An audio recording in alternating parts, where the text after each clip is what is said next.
오늘은 2022년 성령 강림절입니다.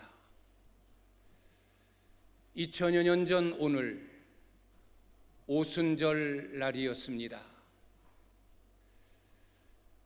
120명의 성도들이 모여 기도하던 마가의 다락방에 주님께서 약속하신 성령님이 강림하셨습니다. 성령 강림은 우리 예수님의 관심사였습니다. 이미 살아계셨을 때에도 많은 제자들에게 분부하여 이르시기를 내가 가면 또 다른 보혜사 성령을 너희에게 보내줄 것이다 라고 말씀하셨습니다. 또 다른 보혜사, 예수님이 땅에 계실 때에는 예수님이 보혜사하셨습니다. 보혜사란 인도자, 안내자, 길잡이, 함께하는 자, 위로하는 자, 힘주는 자라는 뜻입니다. 예수님이 생전에 계실 때에는 예수님이 보혜사셨습니다. 많은 사람들의 인도자, 그들과 함께하는 동행자, 그들을 위로하는 자, 그들에게 힘을 주는 자, 그들을 고쳐주는 자, 그들에게 천국의 진리를 깨닫게 하시는 분이었습니다. 이제 예수님이 승천하시면 홀로 남아있는 제자들, 많은 성도들에게 누가, 어떤 이가 그들을 위로하며 그들을 인도하며 그들과 함께 할 것입니까? 그래서 주님은 약속하신 겁니다. 내가 가면 또 다른 보혜사를 너희에게 보내리라. 주님이 약속한 다른 보혜사, 그분이 바로 성령님입니다. 예수님께서 부활하시고 많은 제자들을 만나셨습니다. 그 제자들을 만나시면서 그들에게 제일 처음 말씀하신 것은 너희에게 평강이 있을지어다.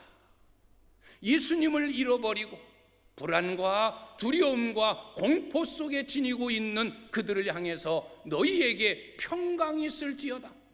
평안을 전하셨습니다. 그러시고서 또 주님이 당부하신 말씀, 너희는 회개하고 성령을 받으라 라고 말씀하셨어요. 회개하고 성령을 받으라. 성령의 필요성을 주님이 저들에게 말씀하셨습니다. 부활하시고 40일을 지나고 이제 구름을 타고 하늘로 승천하시면서 모여있는 제자들을 향하여 주님은 말씀하십니다. 너희는 예루살렘을 떠나지 말고 하나님이 약속하신 것을 기다려라. 너희는 몇 날이 못되어 성령을 선물로 받으리라 라고 주님이 말씀하셨습니다. 성령을 기다려라. 성령을 받아라. 주님 말씀하시고 하늘로 승천하셨고 이 분부를 받은 제자들이 흩어지지 아니하고 예루살렘에 모였습니다. 마가의 다락방에 모였습니다. 그리고 10일 동안 전혀 기도에 힘썼습니다. 때는 오순절 날이었습니다. 2022년 전 오늘 이 시간이었습니다. 급하고 강한 바람 같은 현상이 일어나더니 하늘이 열리고 불에 혀같이 갈라지는 현상과 함께 기도하는 모든 성도들에게 성령이 임하셨습니다. 이것이 오늘 일어난 사건입니다.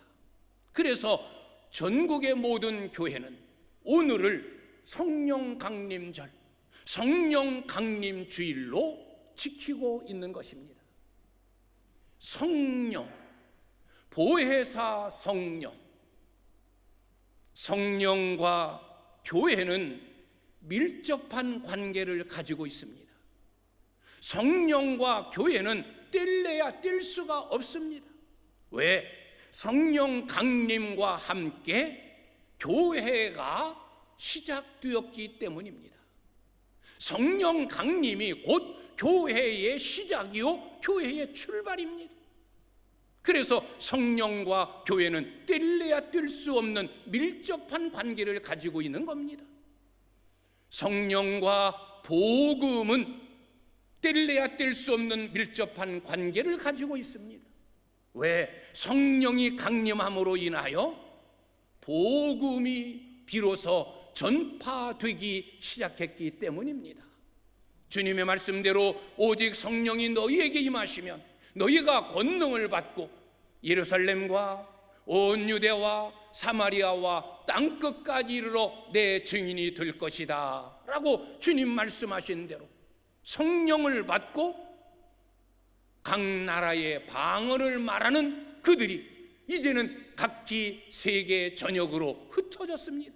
그리고 복음 전파가 시작되었고 복음이 전파되는 곳마다 복음의 씨앗이 닿는 곳마다 교회가 세워지는 하나님 나라가 확장되어지는 은혜가 시작이 되어진 겁니다. 그래서 성령과 복음 전파 뗄래야 뗄 수 없습니다. 그리고 성령과 우리 그리스도인 뗄래야 뗄 수 없는 밀접한 관계입니다. 왜? 우리 그리스도인에게 있어서 성령은 우리 그리스도인에게 있어서 성령 충만은 우리 그리스도인에게 있어서 성령을 받지 않으면 우리는 아무것도 아니기 때문입니다. 성령 받지 않은 성도, 성령 받지 않은 그리스도인, 이건 성립될 수 없습니다. 내가 그리스도인이라는 것은 성령 받았다는 것이고 내가 구원받았다는 것은 이미 성령 받았다는 거예요. 오늘 우리가 이 자리에서 하나님을 예배드리고 있다는 것은 이미 내가 성령 받은 자라는 거예요. 성령 받지 않으면 우리 그리스도인은 아무것도 아니에요. 지푸라기와 같고 갈대와 같고 힘없고 연약하고 무능하고 아무 쓸모없는 존재, 있으나 마나한 존재, 그게 성령 받지 않은 그리스도인이에요. 그래서 오늘 저는 이 시간 성령이 우리에게 가져다주는 역할, 성령이 왜 우리와 밀접한 관계를 이루고 있는가, 성령 받지 않은 성도, 성령 받지 않은 그리스도인 왜 아무것도 아닌 그런 쓸모없는 존재와 같은 것일까? 거기에 대하여 말씀을 드리면서 성령에 대한 바른 이해에 대하여 교훈하면서 함께 은혜를 나누는 시간 갖고자 합니다. 첫째로, 성령을 받아야 그리스도인이 되는 거예요. 성령 받지 않으면 그리스도인이 될 수 없고 그리스도인이 아니에요. 로마서 8장을 통해서 바울이 강조하는 바가 이겁니다. 누구든지 그리스도의 영이 없으면 그리스도의 사람이 아니다. 누구든지 성령 받지 않은 자는 그리스도인이 아니다 라는 거예요. 우리가 그리스도인이 되어진 것, 우리가 성도가 되어진 것, 우리가 구원받은 백성이 되어진 것, 이미 성령 받았기 때문인 겁니다. 이미 우리는 성령을 받은 자예요. 그래서 그리스도인이요, 그래서 하나님 자녀요, 그래서 구원 얻은 백성인 것입니다. 예수 그리스도를 영접하고 회개하고 죄사함 받고 성령 받고 구원받는 이 일은 동시에 일시적으로 일어나는 사건이에요. 죄사함 받고 회개하고 또 한참 있다가 성령 받고 그리고 구원을 보장받고 시간적인 차이를 두는 것이 아니라 무엇이 먼저요 무엇이 나중도 아닌 동시에 이루어지는 사건이 회개, 죄사함, 성령 세례, 구원, 그리스도인, 이게 동시에 이루어지는 거예요. 내가 예수를 영접하고 예수를 믿는, 예수를 구주로 영접하는 순간 이미 나는 죄사함 받았고, 이미 그 순간 하나님의 자녀가 되었고, 그 순간 성령을 받았고, 그 순간 우리는 구원을 보장받은 자가 되어진 겁니다. 이미 우리는 예수 그리스도를 믿음으로 성령 받았고, 죄사함 받았고, 구원을 보장받았고, 하나님의 자녀가 된 줄 믿습니다. 그래서 성령 받지 않으면 우리는 그리스도인이 아니에요. 그러니 성령과 우리 그리스도인의 관계가 얼마나 밀접한 관계입니까? 성령, 그분 때문에 내가 그리스도인 되었고, 내가 그리스도인 됨으로 구원받았고, 내가 구원받은 하나님의 자녀가 된 겁니다. 성령 받아야 그리스도인이 되는 겁니다. 두 번째, 성령 받아야, 성령으로 거듭나야 하나님 나라에 갈 수 있습니다. 요한복음 3장의 말씀, 예수님께서 밤중에 찾아온 니고데모와 대화를 나누시면서 니고데모에게 거듭남의 진리, 구원의 진리, 영생의 진리를 말씀하셨어요. 누구든지 거듭나지 않으면 하나님 나라를 볼 수 없다. 그 거듭남이 어떻게 이루어지는 것이냐? 물과 성령으로 거듭나는 것이다. 우리가 성령을 받는 순간 우리는 거듭난 자가 되어지는 것이고, 거듭난 우리는 구원을 얻는 거예요. 거듭난 우리는 영생을 보장받는 거예요. 성령으로 거듭나는 거예요. 그래서 성령을 받아야 거듭나고, 거듭나야 구원 얻고, 구원 얻은 자가 하나님 나라를 볼 수 있고 하나님 나라에 들어갈 수 있는 겁니다. 즉 성령을 받아야 하나님 나라에 들어갈 수 있습니다. 그러니 우리가 성령을 받지 않으면 안 됩니다. 성령 받아야 거듭나고, 성령 받아야 하나님 나라에 들어가는 구원을 얻습니다. 세 번째로는 성령 받아야 주의 증인이 될 수 있습니다. 성령 받아야 복음 전파자가 될 수 있습니다. 오직 성령이 너희에게 임하시면 너희가 권능을 받고 예루살렘과 온 유대와 사마리아와 땅끝까지 이르러 내 증인이 되리라. 성령 받아야 주님을 전하고 주를 알리는 주의 증인이 되는 겁니다. 예수님의 제자들 성령 받자마자 그들은 사방으로 흩어졌습니다. 왜? 주의 증인 되려고. 예루살렘에 모여있던 자들이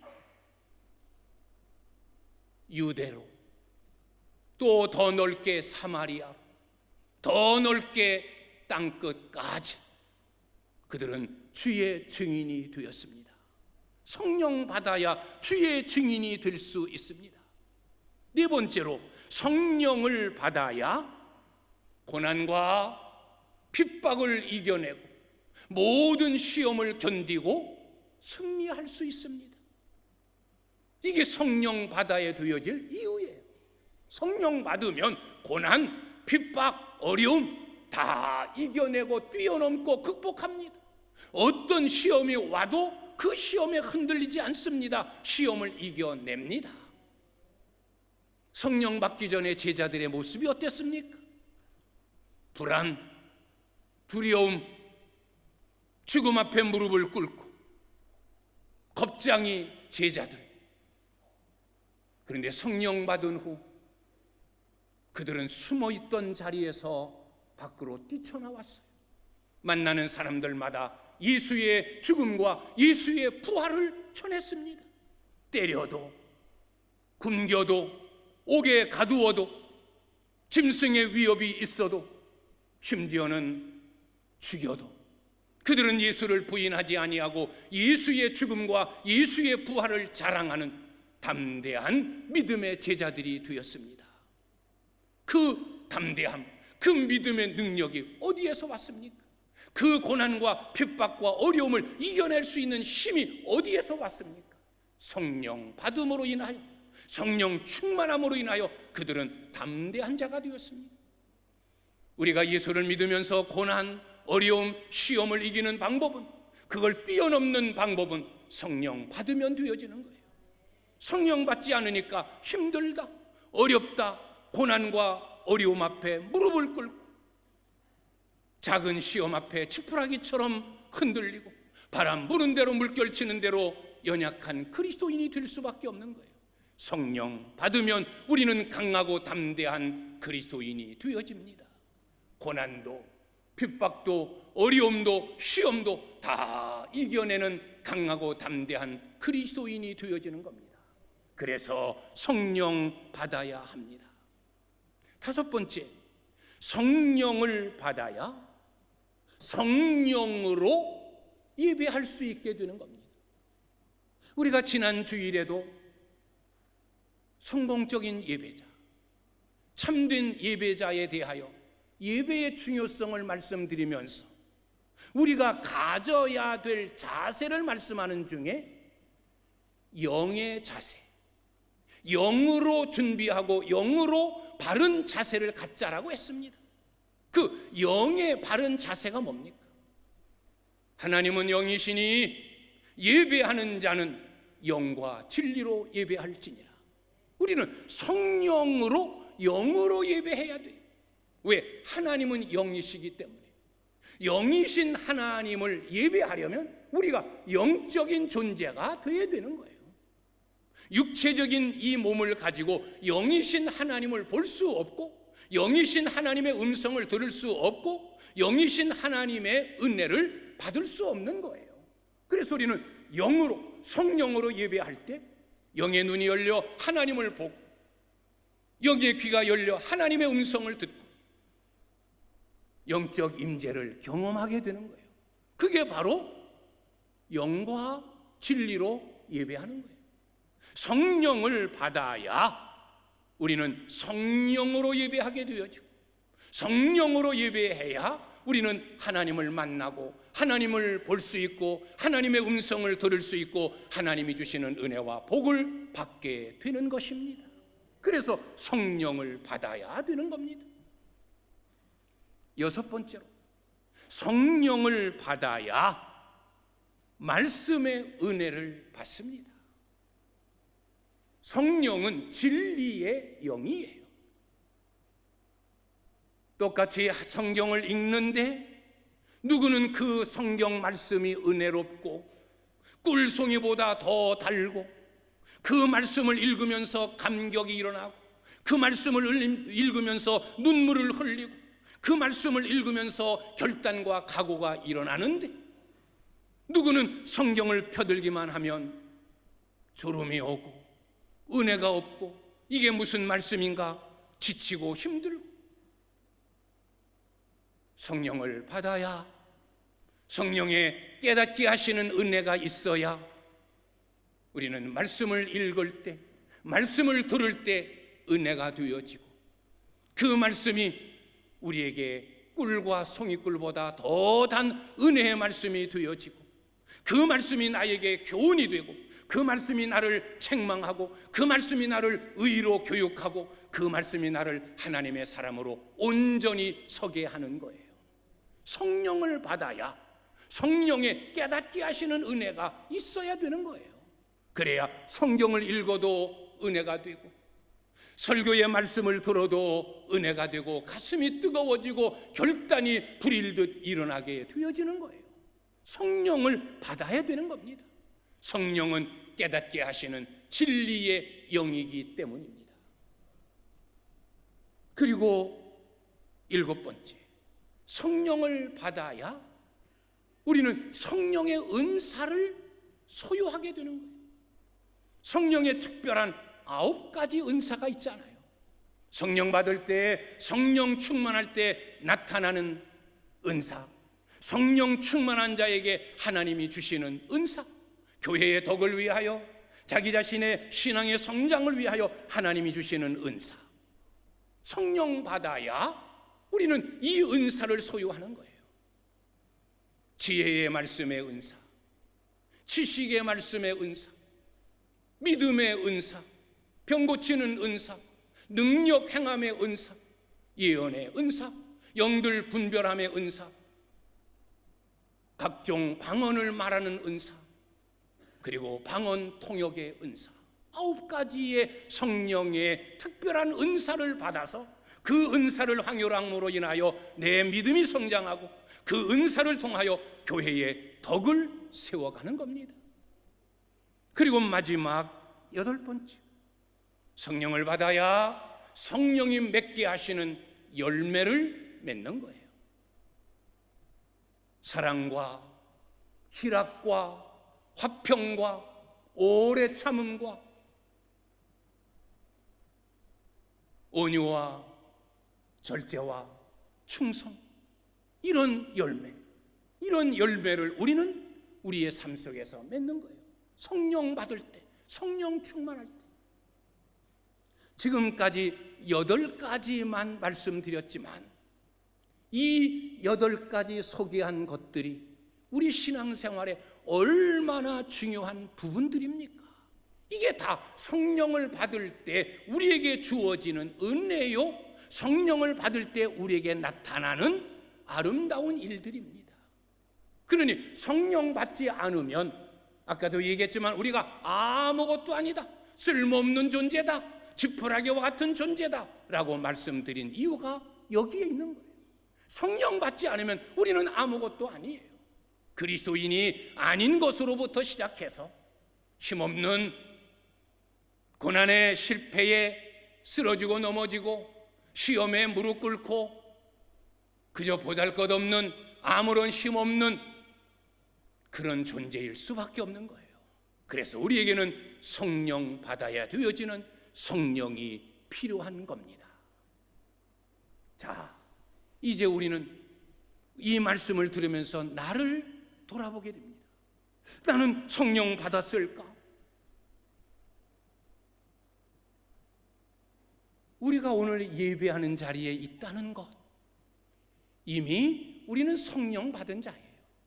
제가 지금까지도 말씀을 드리면서 계속 강조하고 또 말씀드린 것이 우리는 성령 받은 자다.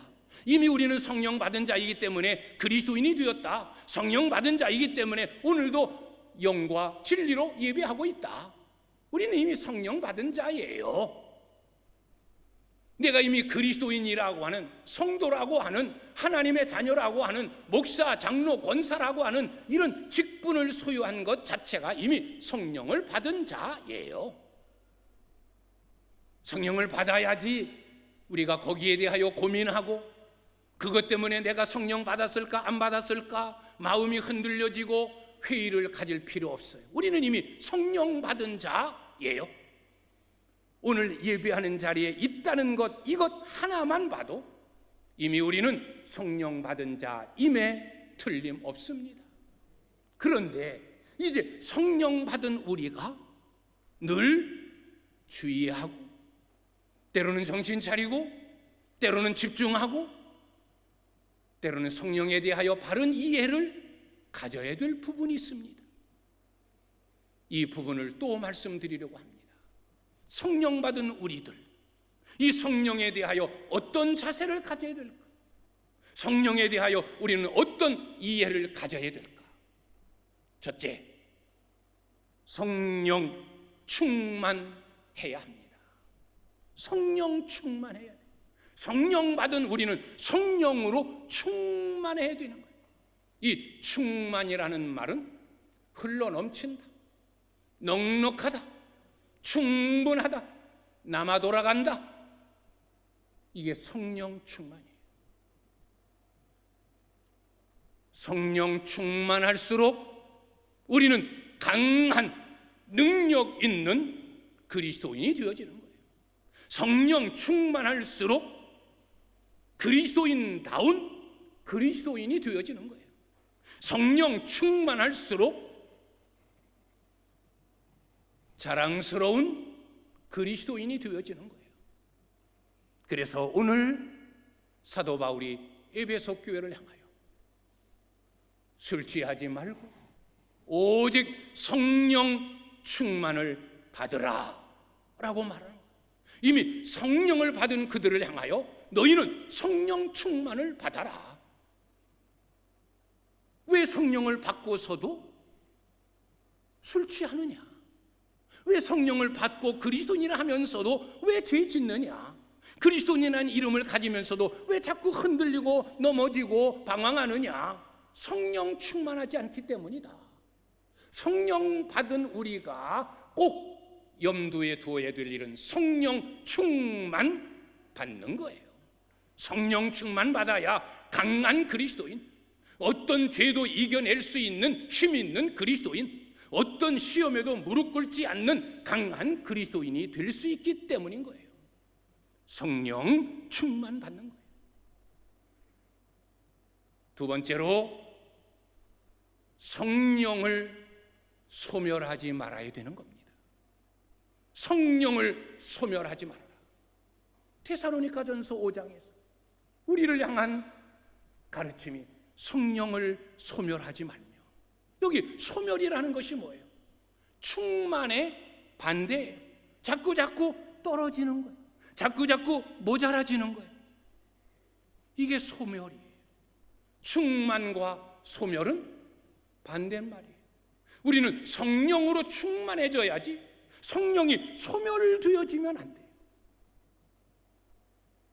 아무리 좋은 차를 가지고 있어도 기름이 떨어지면, 기름이 소멸되어지면,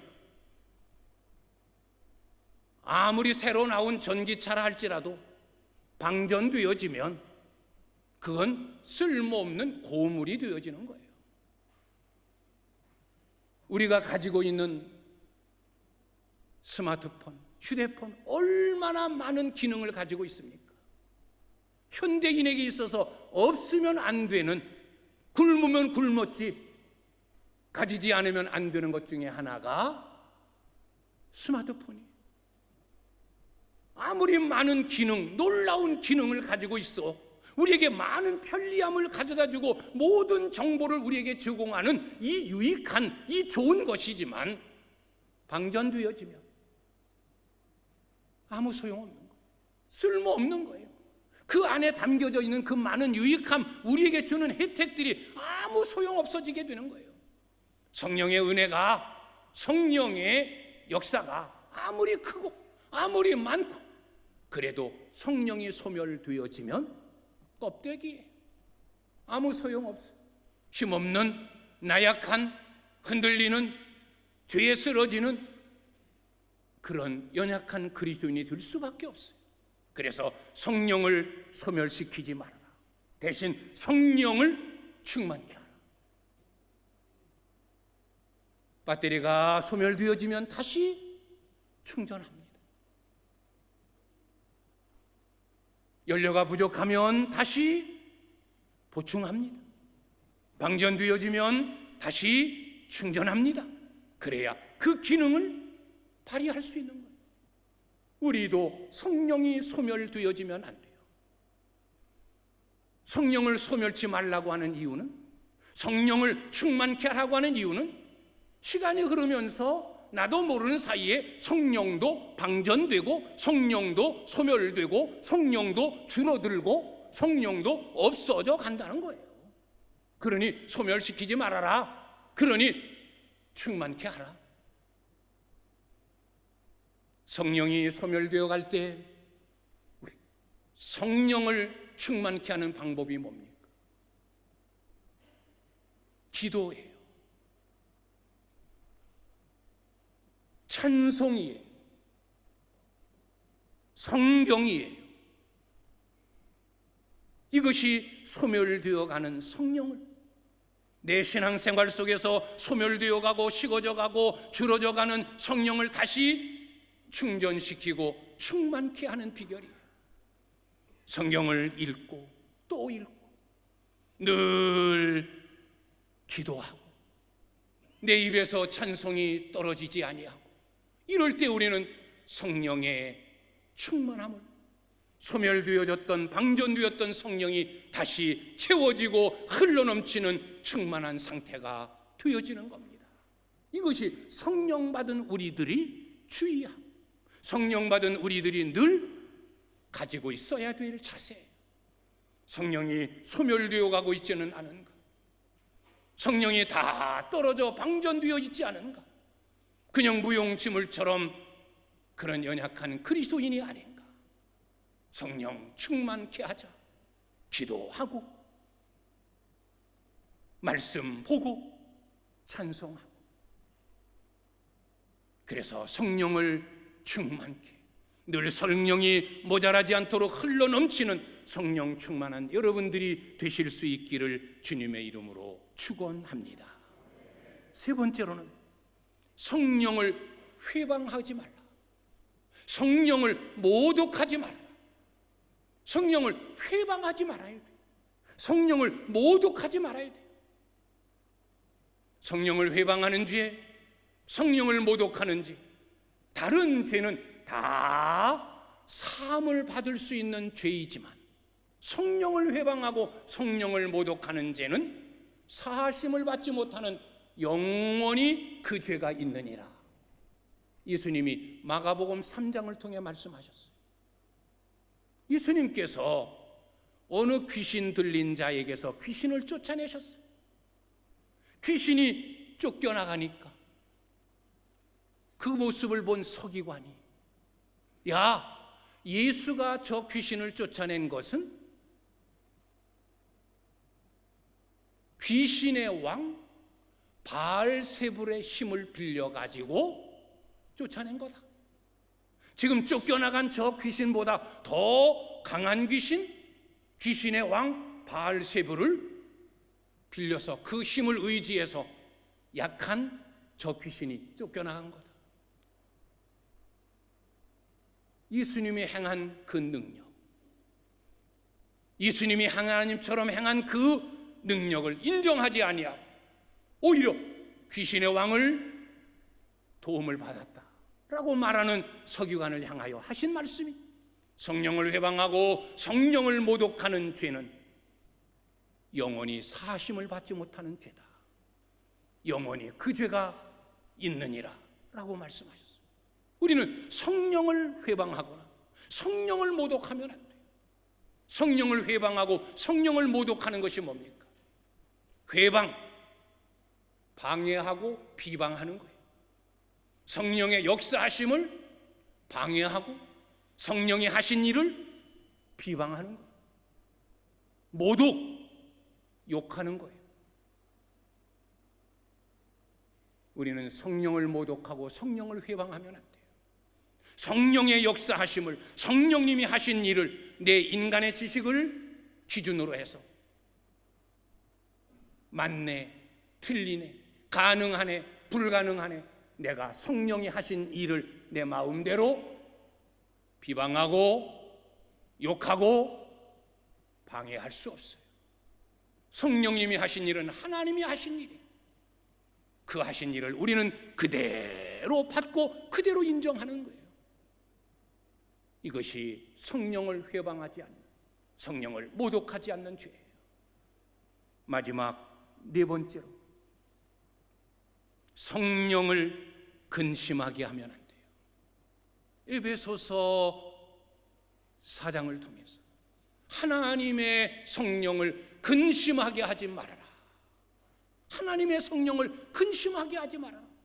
너희의 악독과 노함과 분냄과 떠드는 것과 비방하는 것과 원망과 이런 일들로 내 안에 계신 성령을 근심하게 하지 마라. 특별히 더러운 말로 성령을 근심하게 하지 말아라. 우리가 죄 짓고 악을 행하면 내 안에 계신 성령께서 근심하십니다. 우리 마음은, 우리 몸은 하나님이 거하시는 성전이에요. 내가 죄 지면, 내가 악한 일을 하면, 내가 분내고 악독하고 비방하고 떠들고 다른 사람을 비판하고 정죄하고 원망하고 불순종하고 교만하고 혈기 부리고 그러면 내 안에 계신 성령께서 근심하신다는 거예요. 성령을 근심하게 하지 말아라. 이게 우리가 해야 될 일이에요. 그리고 마지막 5번째, 성령을 속이지 말아라. 성령을 속이지 말아라. 사도행전 5장의 말씀, 아나니아와 삽비라의 사건. 아나니아와 삽비라는 처음에 선한 마음을 가지고 자기의 소유를 팔았습니다. 왜? 복음을 위하여 교회 앞에 헌금하려. 재산을 팔고 돈을 움켜쥐고 나니 욕심이 생겼어요. 그래서 그 판 돈에서 얼마를 떼고 일부분만 헌금했어요. 하나님의 사람, 성령의 사람 베드로는 그 사실을 알았어요. 아나니아와 삽비라를 향해서 이야기합니다. 내가 선한 의지를 가지고 복음을 위하여, 교회를 위하여, 어려운 이웃을 위하여 이런 아름다운 마음을 가졌는데 어떻게 내가 판 재물을 가지고 왜 속이느냐? 내가 속이는 것은 사람을 속이는 것이 아니라 하나님을 속이는 것이다. 그 한날에 아나니아와 삽비라가 생명을 잃어버리고 맙니다. 주의 귀한 일, 교회의 선한 일, 아름다운 일들을 행하면서 때로는 나의 고집 때문에, 때로는 나의 작은 이익 때문에, 내가 손해보면 어떻게 할까라는 이런 아쉬움 때문에 성령을 속이고 교회를 속이면 우리는 안 돼요. 왜? 이건 하나님을 속이는 일이기 때문입니다. 오늘 성령을 받은 우리들이 꼭 염두에 두고 조심해야 될 부분, 그리고 늘 성령에 대한 바른 이해를 가져야 될 부분이 이겁니다. 성령 충만함을 받자. 성령을 소멸시키지 말자. 소멸되어 가면 말씀과 기도와 찬송을 통해 성령을 다시 충전하여 충만케 하자. 그래서 성령 충만을 받자. 성령을 회방하거나 성령을 모독하지 말자. 성령을 근심하게 하지 말자. 성령을 속이지 말자. 오늘 주신 말씀을 꼭 기억하고 성령 받음으로 그리스도인 되어진 우리들, 성령 충만, 성령 충만, 충만해서 우리의 남은 생에 힘 있는, 능력 있는 자랑스러운 그리스도인의 모습으로 어떤 시험이 오고 어떤 어려움이 와도 꿋꿋이 하나님 잘 섬기는 믿음의 성도들이 되실 수 있기를 주님의 이름으로 축원합니다. 기도하겠습니다.